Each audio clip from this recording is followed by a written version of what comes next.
스데반은 자신을 주목하여 보고 있는 공예의 사람들 앞에서 하나님의 영광과 역사하심을 설교했었죠. 그 말을 듣고 마음에 찔린 사람들은 회개하기는커녕 오히려 스데반을 향하여 이를 갈고 큰 소리를 지르며 귀를 막고 일제히 그에게 달려들어 성 밖으로 내치고 돌로 쳐서 죽여버렸습니다. 이때 사울이라는 청년이 스데반을 죽이려는 사람들의 옷을 맡았고, 또 8장 1절에 보면 스데반이 죽임 당하는 것을 마땅히 여겼다라고 이야기하고 있습니다.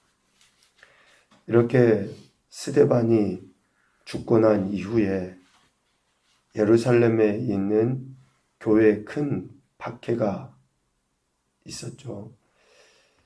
스데반의 죽음 역시 박해에 의한 죽음이었고, 교회에 큰 박해가 있으니 사도 외에는 다 유대와 사마리아 모든 땅으로 흩어져서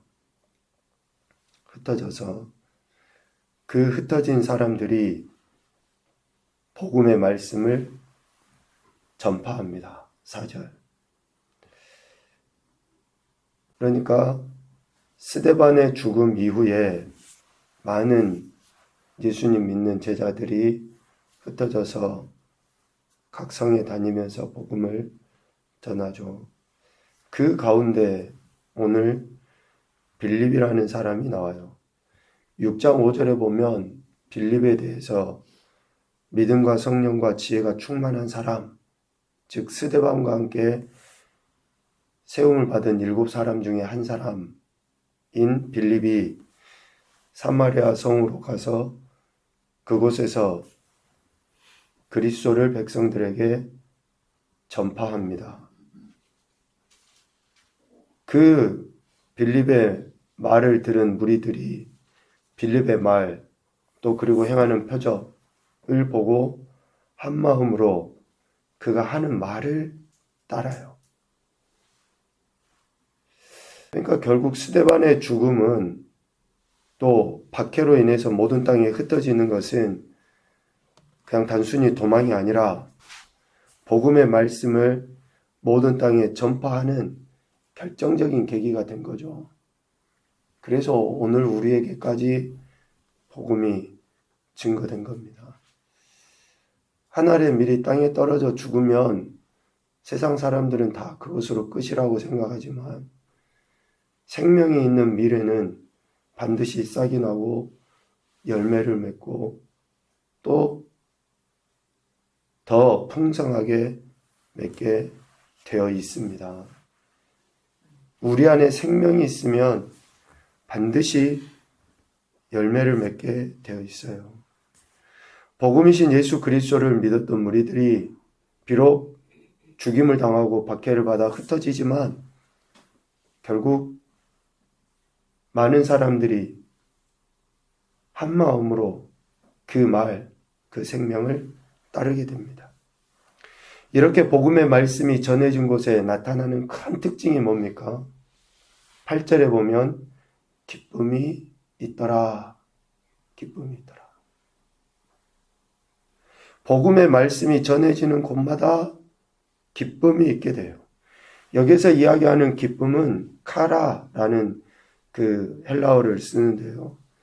기쁨, 즐거움이라는 의미도 있지만 기쁨의 상태를 뜻해요. 그러니까 복음에 의해서 기쁨이 있는 것은 순간의 즐거움, 그냥 한번 웃고 마는 정도의 문제가 아니라 그 기쁨이 지속되는 거예요. 지속되는 거. 기쁨이 지속될 때 항상 기쁜 일만 있어서 기쁘겠습니까? 기쁨이 없을 수도 있죠. 불편할 수도 있고 짜증날 수도 있고 또 어떤 원망스러운 그런 일을 당할 수도 있어요. 그런데 복음이, 말씀이 있는 사람들의 그 기쁨은 그럼에도 불구하고 여전히 기쁨의 상태가 유지되는 기쁨을 가라라고 이야기해요. 복음의 말씀을 들은 자들의 기쁨뿐만 아니라 지금 오늘 빌립이나 또 흩어진 제자들이 복음을 전한 자들의 상태가 기쁨 아니었겠습니까? 아니, 집 놔두고 자신의 삶에 터져 내버려 두고 흩어져서 유랑 생활을 하듯이 떠돌이 생활을 하듯이 해가면서 뭘 전한 거예요? 복음의 말씀, 즉 자신들 안에 있는 그 기쁨의 대상이신 예수 그리스도를 전하니 그 복음, 말씀을 들은 자들이 기뻐한 거죠. 그래서 복음이신 예수 그리스도의 존재와 사역으로 말미암아 기쁨의 상태가 유지되는 그 기쁨이 그 성에 있게 된 겁니다. 그래서 이 기쁨은 단순히 세상적이거나 인간적인 기쁨이 아니에요. 주 안에 있는 기쁨입니다. 주 안에 있는 기쁨. 오직 예수 그리스도로 말미암아서 주어지는 그 기쁨. 상황이나 환경 그런 거 별로 관계치 않아요. 이렇게 흩어져서 복음을 전했던 사람들을 보면 알잖아요. 순교를 당한 이들의 모습을 보면 알잖아요. 극심한 박해와 위험을 초월한 그 기쁨. 물질뿐만 아니라 생명까지 빼앗긴다 할지라도 결코 빼앗길 수 없는 그 기쁨. 이것이 성령의 열매 아닙니까? 실화 아니에요. 진짜 우리 안에 복음이신 예수 그리스도로 말미암은 그 기쁨이 있는가? 내가 예수 그리스도를 믿고 내 안에 성령 하나님이 계신다고 하는데 진짜 내 안에 이런 큰 기쁨이 있는가? 세상 사람들과 별반 다르지 않게 살아가고 있다 그러면 원초적으로 내가 복음의 말씀을 진짜 받아들였는지부터 점검을 해야 되는 거죠. 그러니까 진짜로 그것을 믿고 있는지. 그런데 복음의 말씀이 전해진 곳에 큰 기쁨이 있는 거예요. 왜? 그들이 빌립이 전한 또 흩어진 자들이 전한 하나님 나라와 및 예수 그리스도의 이름에 관하여 전도함을 그들이 믿고 세례를 받았기 때문에 그 기쁨이 세상이 줄 수 없는 기쁨과 같은 기쁨이라는 것을 보게 되죠. 이렇게 복음의 말씀이 증거될 때에 믿고 따르는 사람들이 많아집니다. 12절에 보면 복음의 말씀을 믿고 남녀가 다 세례를 받았다라고 하죠. 특별히 빌립이 증거한 사마리아 성에서 증거한 그 복음의 말씀에 대해 이러한 믿고 세례를 받은 사람들이 많아진 거예요. 빌립의 이름의 뜻은 말을 사랑하는 자입니다. 말을 사랑하는 자. 그러니까 뭐 말을 많이 하고 하는 그러한 그 사람보다 뭐 말을 조리 있게 하는 그런 사람보다 복음을 증거하기 위해 그러니까 복음의 말씀에 대한 사랑이라고 우리는 또 해석을 할 수 있겠죠. 그러니까 오직 예수 그리스도 복음의 말씀을 증거하는 자, 그 복음의 말씀을 신실하게 빌립은 전했죠. 복음의 말씀은 앞서 이야기한 것처럼 12절에 명확하게 이야기합니다. 하나님 나라와 및 예수 그리스도의 이름이 복음이에요. 복음의 말씀입니다. 복음은 상대방이 듣고 싶은 이야기를 전하는 것이 복음이 아니고 상대방이 기대하는 이야기를 하는 것이 복음이 아니고 가고 오는 모든 세대에 오로지 유일하신 진리인 하나님 나라와 예수 그리스도의 이름이 복음인 거예요. 그것을 전하는 것이 전도예요. 그걸 전하는 것이. 내 앞에 서 있는 사람이 기대하는 바를 알고 말을 하는 게 아니에요. 그가 듣고 싶은 말이 아니라 들어야 될 말, 반드시 해야 될 말을 하는 거죠. 자, 빌립이 이렇게 복음의 말씀을 전했는데 사마리아 성, 지금 그 성의 모습이 어떠한가 9절, 10절, 11절 말씀을 보면 알 수 있어요. 첫째는 마술을 행하는 것을 하나님의 능력이라고 불려지는 곳이에요.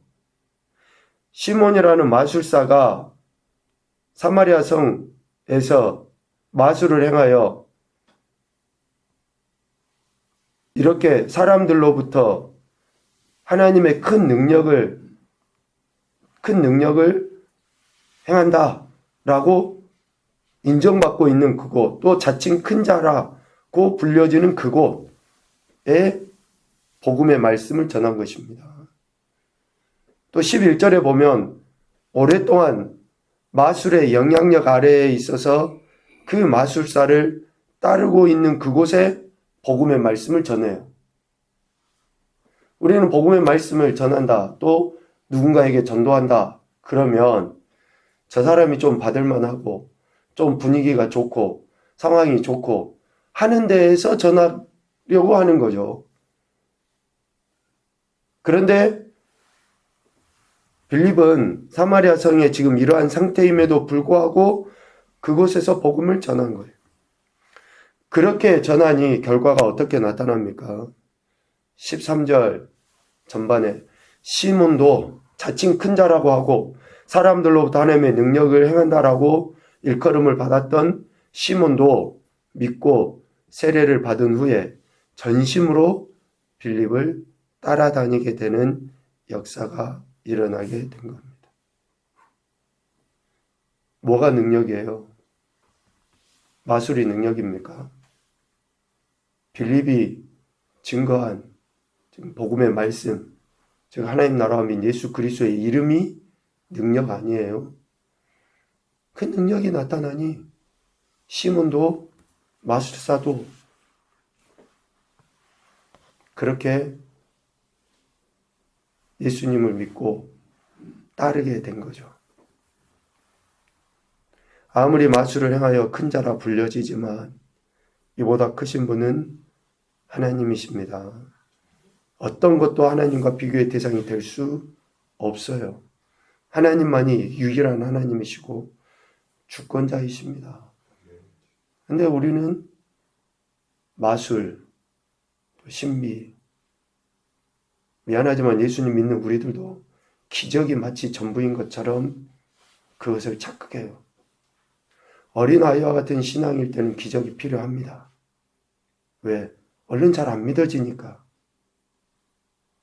그런데 신앙의 연조라든지 또 말씀의 깊이가 점점 더해져 가면 어때요? 단순히 기적 아니어도 말씀 자체가 하나님이시고 말씀 자체가 기적이고 능력인 것을 알게 되기 때문에 여전히 기적을 구하고 여전히 은사를 구하는 것, 그것이 하나님의 전부인 것처럼 착각하는 것은 매우 위험하고 어리석습니다. 마술을 행했던 사람들이 다 하나님의 능력이라고 칭했던 그 자까지도 어때요? 진정 하나님의 말씀, 예수 그리스도의 이름을 듣고 빌립을 따르게 되는 겁니다. 이처럼 복음의 말씀이 전파되어 믿고 남녀가 세례를 받았는데 14절 이후에 보면 아직 성령 내리신 일이 없었다라고 이야기해요. 자, 물세례와 성령 세례, 또 물세례와 성령 충만함, 이런 것들을 좀 구분해서 지금 이야기를 하고 있습니다. 남녀가 세례를 받았는데 아직 성령 세례를 받지 못한 거예요. 그래서 예루살렘에 있는 사도 베드로와 요한이 사마리아에 가서 그들을 위하여 성령 받기를 기도하니 그들이 성령으로 세례를 받게 되죠. 그런 이야기가 14절 이후에 나오게 됩니다. 이 부분은 좀 더 우리가 더 깊이 생각을 해봐야 될 부분이 있기 때문에 이렇게 문자적으로 읽고 넘어갔으면 좋겠습니다. 물세례가 다가 아니고, 그래서 성령 세례도 받아야 되고 또 성령 충만함도 받아야 한다라는 것을 앞으로 또 이야기할 기회가 있을 것 같습니다. 오늘 말씀을 통해서 첫 번째 교훈을 생각을 해보면, 복음의 말씀이 전해지는 곳에는 큰 기쁨이 있기 마련이다. 우리 심령, 우리의 가정, 우리의 삶의 현장, 복음을 받아들인 나로 인해서 큰 기쁨이 있어야 돼요. 두 번째, 복음의 말씀을 믿고 세례를 받음이 그 무엇보다 큰 기적이다.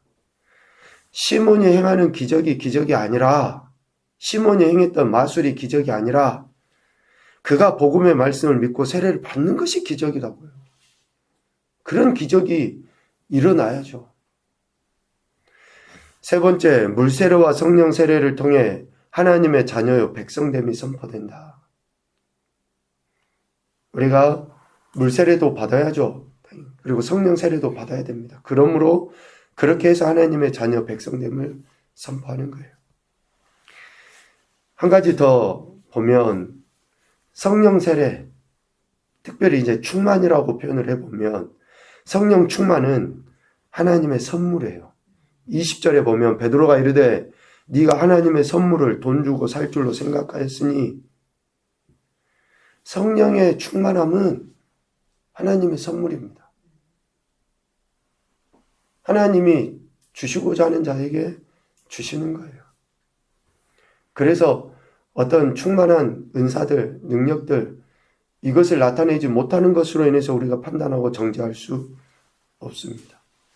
성령 세례 받은 이가 충만함을 위해서 믿음으로 나가는 거고, 하나님께서는 선물로 주시는 것이기 때문에 그렇습니다. 오늘도 저와 여러분에게 구원의 은혜를 베풀어 주신 하나님 앞에 감사하시고, 그 이름, 그 말씀이 능력임을 확신하고 그 말씀에 순종하여 더 큰 영광 올려드리는 격복된 인생이 되시길 주님의 이름으로 축복합니다. 아멘.